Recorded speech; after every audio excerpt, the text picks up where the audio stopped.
Bonjour, bonjour. Moi, je suis Gaëtan. Je suis de Greensick. Je ne sais pas si vous connaissez Greensick, mais moi, de base, je ramasse les poubelles. Aujourd'hui, bon, déjà, je suis super content d'être sur cette scène aujourd'hui avec vous pour ce TEDx. Je crois que c'est le premier Atuléa. Corrigez-moi si je me trompe. Mais c'est la première fois qu'il y a un TEDx Atuléa. C'est la première fois qu'il y a un événement de cette taille Atuléa. Et Clintic, évidemment, est très fier de participer à ce TEDx. Donc, aujourd'hui, je vais vous parler de quelque chose d'assez basique, en fait. Un truc que vous avez déjà tous connu, que vous avez déjà tous goûté. Je vais vous parler de la mayonnaise. Pourquoi la mayonnaise? Qu'est-ce qu'elle a de spécial, la mayonnaise? Déjà, quand vous allez au restaurant, forcément, quand vous prenez des frites, on vous proposera soit du ketchup, soit de la moutarde, soit de la mayonnaise. Moi, personnellement, je déteste le ketchup et la moutarde. Je préfère la mayonnaise. La mayonnaise, c'est vraiment mon truc. J'adore ça, la mayonnaise. Comme c'est mon truc, je me suis dit un peu, est-ce que je voudrais pas en savoir un peu plus sur la mayonnaise aujourd'hui? Et pourquoi pas, je vais parler de la mayonnaise pendant mon TEDx. La mayonnaise, déjà, les premières traces de mayonnaise dans l'histoire de l'humanité remontent à 1742. C'est la première fois où on mentionne la mayonnaise. Bon, c'est pas la mayonnaise qu'on a aujourd'hui. Il n'y a pas de jaune d'œuf dedans, c'est du roux. Le roux, c'est une liaison de farine et de matière grasse. Ça peut être du beurre, ça peut être de la crème, ça peut être du beurre. Et donc les premières traces ou les premiers moments où on voit écrit quelque part mayonnaise, c'était en 1742. Et la mayonnaise à l'état actuel, telle qu'on la connaît aujourd'hui, avec du jaune d'œuf et de l'huile, c'était en 1806, dans l'encyclopédie culinaire, le cuisinier impérial d'André Viard. Donc, imaginez, la mayonnaise aujourd'hui, elle a plus de 3 siècles. Ça fait 3 siècles que l'humanité mange de la mayonnaise. Assez intéressant sur la mayonnaise, c'est la Russie le plus grand consommateur de mayonnaise dans le monde. Là-bas, ils en produisent plus de 600 000 tonnes chaque année et ça représente un marché de plus de 1,4 milliard d'euros. Donc vous imaginez, à chaque fois que vous mangez de la mayonnaise, dites-vous que quelque part en Russie, il y a quelqu'un qui est en train de dépenser jusqu'à 1,4 milliard d'euros chaque année. Je ne convertis pas en arrière, hein, ça fait beaucoup trop de zéros. Oui, mais la mayonnaise, c'est quoi la mayonnaise? La mayonnaise, on sait tous, c'est une émulsion d'huile et d'œuf, de jaune d'œuf plus précisément. C'est très compliqué de faire de la mayonnaise, hein. Je ne sais pas combien de vous réussissent à faire la mayonnaise, mais la mayonnaise, c'est une sauce très compliquée à faire. Il y a beaucoup de contraintes techniques à respecter. Il y a la vitesse de mélange, parce que si vous mélangez l'huile trop vite, bah, la mayonnaise, elle va pas monter, elle va pas être stable. Il y a aussi la température des ingrédients. C'est très difficile de maîtriser la température pour faire une mayonnaise. Il faut que la température elle soit ambiante. Sinon, si c'est trop froid, bah, la mayonnaise elle va pas monter. Il faut aussi maîtriser l'ajout de l'huile parce que si vous ajoutez votre huile trop vite, votre mayonnaise elle va pas monter, vos œufs ils vont pas s'émulsionner et vous allez vous retrouver avec une sauce de base avec de l'huile et de l'œuf qui ne doit pas être très bonne. Il y a aussi la fraîcheur des ingrédients, notamment de l'œuf. Si votre œuf il est pourri, bah attendez-vous à une mayonnaise pourrie, hein, ce sera aussi dégueulasse que vous pouvez l'imaginer. Et puis évidemment, il y a le type d'huile. Quand on prend de l'huile pour faire de la mayonnaise, il y a seulement quelques types d'huile avec lesquels on peut faire de la mayonnaise. On ne peut pas faire de la mayonnaise avec de l'huile d'arachide, par exemple, parce que l'huile d'arachide est trop forte en goût et ça va briser le goût de la mayonnaise. En général, quand on fait de la mayonnaise, on prend de l'huile de tournesol ou alors de l'huile de colza. Donc là, voilà, vous vous demandez sûrement, mais pourquoi il nous parle de mayonnaise, ce mec-là? Mais en fait, pourquoi je vous parle de la mayonnaise? Parce que avant-hier, j'ai fait de la mayonnaise moi-même. Ça veut dire, j'ai pris un œuf, j'ai pris de l'huile et j'ai fait ma mayonnaise moi-même. D'habitude, moi je consomme de la mayonnaise depuis. En général, moi j'achète ma mayonnaise, je vais chez Score, je vais chez Sakina, je vais chez Magic Center et je prends un bocal de mayonnaise, je paye quoi? Je paye 8 000 arrières le bocal, jusqu'à 15 000 arrières. J'ai déjà même acheté un tube de mayonnaise à 25 000 arrières. C'était de la Mora, j'imagine, c'est pour ça que c'était aussi cher. Moi, j'ai décidé de faire ma mayonnaise moi-même parce que, au final, quand tu fais de la mayonnaise toi-même, pour remplir un bocal, c'est juste utiliser un seul œuf et 150 millilitres d'huile. Bon, évidemment, j'ai rajouté un peu d'autres ingrédients pour personnaliser un peu ma mayonnaise. Donc, moi, j'ai mis de vinaigre, j'ai mis de l'huile de sésame, j'ai mis de l'ail. Bon, après, c'est plus un aioli, malheureusement, mais c'est quand même une des meilleures mayonnaises que j'ai jamais mangées depuis que je mange de la mayonnaise. Et pourquoi je vous parle de ça, de cette anecdote personnelle sur le fait que moi, j'ai fait de la mayonnaise? Parce qu'au final, c'est ça, entreprendre. C'est le jour où on décide de ne plus attendre que ce soit les autres qui le fassent pour toi, mais que c'est toi qui vas le faire pour les autres.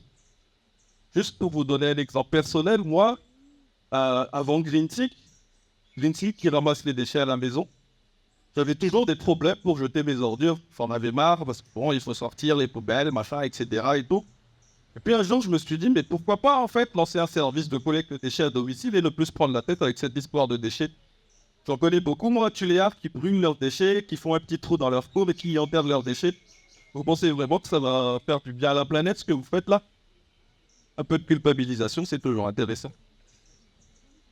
Euh, Pourquoi entreprendre aujourd'hui et comment on peut changer le monde en devenant entrepreneur?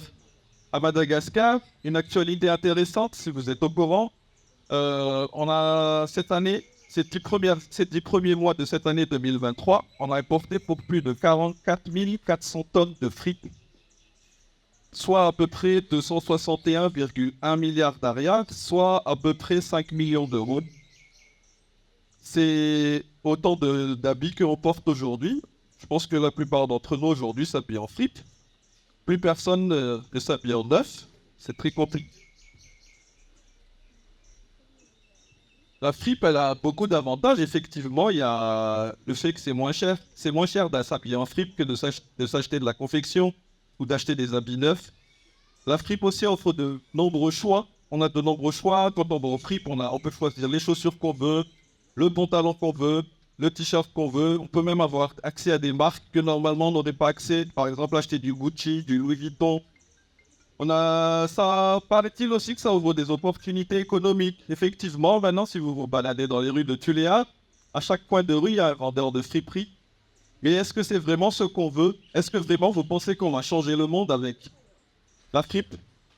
Parce que la fripe, ça a aussi un impact sur l'industrie. Ça a un impact sur l'industrie locale, ça a un impact sur l'industrie du textile. Madagascar, l'industrie du textile, c'est le deuxième pourvoyeur d'emploi du pays. Il y a plus de 180 000 personnes qui travaillent dans ce secteur juste à Madagascar et ça représente à peu près 680 millions de dollars en valeur d'exportation. Donc ça veut dire que chaque année, on exporte pour plus de 680 millions de dollars de textiles à Madagascar. Mais vous croyez vraiment que si on continue à importer des fripes, ça va arranger les choses, ça va donner plus de travail aux gens? La fripe aussi, c'est un produit, la qualité est très variable. À Madagascar, on les vend sous forme de balles. Moi-même, j'ai fait l'expérience. J'ai essayé d'acheter une balle de fripe pour voir si je pourrais en tirer un peu de quelques billets. Malheureusement, je suis tombé sur une balle où il y avait zéro qualité. Tout était invendable. La fripe aussi, c'est de la dépendance extérieure parce que d'où vient la fripe? Elle vient de l'extérieur, elle vient de France, elle vient des États-Unis, elle vient de Thaïlande, elle vient de Chine. La fripe, c'est quelque chose qui dépend du marché extérieur. Si ces pays-là arrêtent de jeter leurs habits ou de se débarrasser de leurs habits dans une société de consumérisme, qu'est-ce qui va se passer pour nous à Madagascar? On n'aura plus d'habits sur le marché. Et puis aussi, la fripe, ce sont des problèmes environnementaux. Quand moi, j'ai acheté ma balle de fripe de mauvaise qualité, où il n'y avait rien de récupérable, qu'est-ce que je vais faire avec? Je vais les jeter, je vais m'en débarrasser. Certains vont s'en servir comme chiffon pour nettoyer de l'huile industrielle, mais est-ce qu'un chiffon d'huile industrielle est récupérable? Qu'est-ce que tu peux en faire? Est-ce que la nature va pouvoir l'absorber et le faire disparaître, ce peu de tissu simple? Donc aujourd'hui, dans ce thème du TEDx, Move to Change, moi j'ai choisi comme titre Changer pour entreprendre et entreprendre pour changer. Baser le changement sur l'entrepreneuriat. Pourquoi? Parce que l'entrepreneuriat, au, dé- au départ, pour l'entrepreneur lui-même déjà, c'est celui qui cherche l'indépendance financière. Être entrepreneur, c'est être indépendant financièrement, c'est ne pas dépendre d'un employeur, mais uniquement du marché et de ses clients. Être entrepreneur, c'est aussi réaliser sa passion. Réaliser sa passion, ça veut dire, s'il y a quelque chose que vous aimez dans la vie, pourquoi ne pas le transformer en idée d'entreprise? Cela va vous apporter un sentiment de satisfaction personnelle et professionnelle. Chaque jour, moi, avec Critique, je découvre de nouvelles choses que je ne savais pas avant de monter Critique. Et aujourd'hui, si je vous dis d'entreprendre, c'est vraiment la raison principale, c'est vraiment de pouvoir kiffer en étant kiffant. Entreprendre, c'est aussi innover et créer. Vendre des fripes n'a rien d'innovant. Vendre des voitures d'occasion n'a rien d'innovant. Ça ne crée pas de valeur ajoutée, ça ne vous emmènera pas vers un nouveau monde, vers quelque chose que vous ne connaissez pas. Au final, quand on vend des fripes, c'est comme si on ouvrait une épicerie. Ça n'a rien d'innovant, ça n'a rien de créatif. Soyez innovants, créez des choses. Cherchez un problème spécifique et essayez de le résoudre. On a plein de problèmes sur cette planète, on a plein de problèmes ici à Tuléar. Et on attend que vous qui nous proposiez une solution. Entreprendre, c'est aussi créer des emplois. Créer des emplois, c'est ce qui va permettre à la majorité de la population d'arrêter de traîner dehors dans les rues, à ne rien faire, à glander sous le soleil, à profiter de l'ombre d'un qu'ils soient lire ou à faire des cabards toute la journée dans un coin de la ville. Créer des emplois, c'est donner des choses à faire aux gens, c'est leur donner un but, c'est leur donner une raison de vivre. Et surtout, le dernier avantage, je pense, du monde de l'entrepreneuriat, c'est la flexibilité que ça offre. On organise son emploi du temps comme on a envie. Si aujourd'hui, vous décidez de ne pas travailler parce que vous avez d'autres choses à faire, vous pouvez y aller. Aujourd'hui, vous décidez de partir parce que y a un rendez-vous à l'Étoile de Mer, vous pouvez y aller, il n'y a pas de souci. Vous ne trouverez jamais cette flexibilité en tant qu'employé. En tant qu'employé, vous allez obéir à quelqu'un, vous obéirez à quelqu'un, vous obéirez à des ordres. Vous ne pourrez pas poser des congés quand vous le voulez. Alors qu'entrepreneur, on peut le faire si le travail est bien fait. Mais aussi, comment entreprendre? Changer pour entreprendre, c'est aussi entreprendre dans un domaine où on peut être sûr qu'on peut avoir de l'impact social, mais aussi de l'impact environnemental. L'impact social aujourd'hui, c'est vraiment quelque chose qui est très important dans le domaine de l'entrepreneuriat. Ça ne sert à rien d'entreprendre pour entreprendre. Il faut savoir pourquoi on entreprend et qu'est-ce que ça va apporter à la société. Quand on ramasse les poubelles, on sait qu'on va nettoyer, on sait que vous allez être débarrassé d'une tâche ingrate.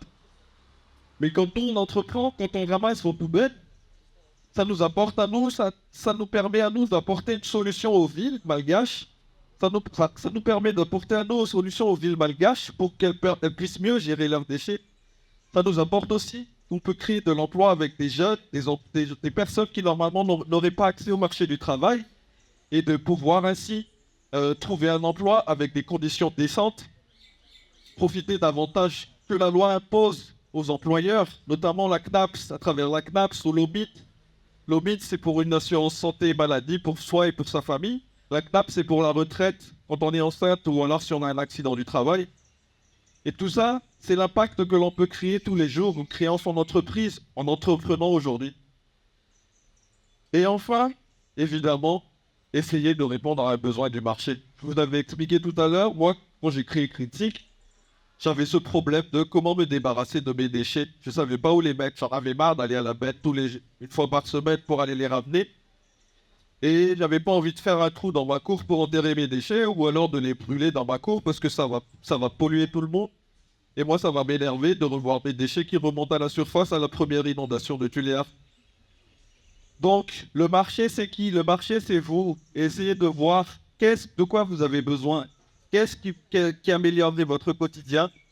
Et à partir de cette idée-là, créez votre entreprise, créez du changement et soyez le changement. Merci.